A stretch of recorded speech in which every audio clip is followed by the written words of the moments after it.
সাথে আমরা ঘটনা ঘটছে, আমাদের লোক লয়ে গেছে। নিয়ে যাওয়ার পরে তারপর আমরা কী করছে ওদেরকে উদ্ধার করতে গেছি। তারপর ওরা খরচ পাইয়া করলো আমাদেরকে। কারা করলো? সেনাবাহিনী আমাদেরকে। তারপর মোবাইল টাকা পয়সা সব ফাটিয়ে লয়ে গেছে। কি বলবো, এদের মায়া দয়া বলতে কিছু নেই। গুলি ছোড়ার পরেও, গুলি লাগার পরেও, পায়ে বুকে হাতে গুলি লাগার পরেও লাঠি ছোটা দিয়ে পিটাইতে গাড়িতে তুলছে। আবার যারা পায়ে মানে বেশি আহত হয়ে গেছে এদেরকে তো মানে গণখবরের লাশ যেভাবে গাড়িতে তুলে ছুঁড়ে ওভাবে তুলছে আমাদের।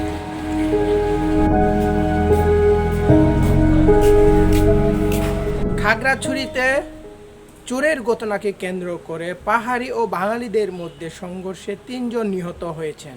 আহত হয়েছেন অন্তত 17 জন। তার মধ্যে 4 জন গুলিবিদ্ধ হয়েছেন বলে জানিয়েছেন খাগড়াছড়ি আধুনিক সদর হাসপাতালের আবাসিক medical officer triple Bappi Chakma.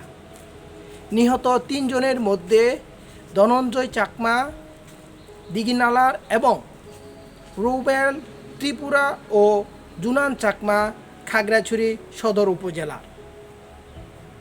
এছাড়া রিপোল বাপ্পি জানিয়েছেন খাগড়াছড়িতে বর্তমানে 9 জন চিকিৎসাধীন রয়েছেন। তার মধ্যে গুরুতর অবস্থায় চট্টগ্রাম মেডিকেল কলেজে 4 জনকে পাঠানো হয়েছে বলে তিনি নিশ্চিত করেছেন। গতকালকে রাতে আমাদের হাসপাতালে এসে 12 জন মতো চিকিৎসা নিয়েছিল। এর মধ্যে 3 জন এখানে এসে মারা গেছেন। বর্তমানে 9 জন চিকিৎসাধীন আছেন। আর 4 জনকে রেফার করা হয়েছিল, ওনার চিরঙে আছেন। যারা আসছে এরা কি আহত, কি গুলিবিদ্ধ না বাড়ি? কিছু গুলিবিদ্ধ আর কিছু হচ্ছে আহত। যারা চিকিৎসা আছে তাদের অবস্থা কিরকম? যারা এখন বর্তমান চিকিৎসাধীন এদের মোটামুটি স্টেবল।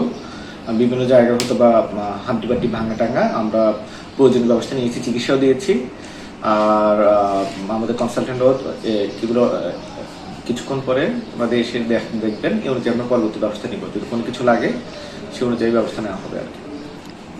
এছাড়া খাগড়াছড়ি জেলা প্রশাসক মাহমুদ শহীদুজ্জামানের সাথে আমি কথা বলেছি। তিনি যেটি জানিয়েছেন, খাগড়াছড়িকে শান্তি শৃঙ্খলা বজায় রাখতে জেলার জনপ্রতিনিধি ও নেতাদের সাথে তিনি বসবেন এবং আইন শৃঙ্খলা বজায় রাখার জন্য যৌথ বাহিনী মাঠে কাজ করছে বলে তিনি জানিয়েছেন। এছাড়া আরেকটি বিষয় জানিয়ে রাখি, খাগড়াছড়িতে শান্তি শৃঙ্খলা বজায় রাখার জন্য খাগড়াছড়ি সদর উপজেলার নির্বাহী কর্মকর্তা সুজন চন্দ্র রায়ের স্বাক্ষরিত একটি 144 ধারা প্রজ্ঞাপন জারি করা হয়েছে।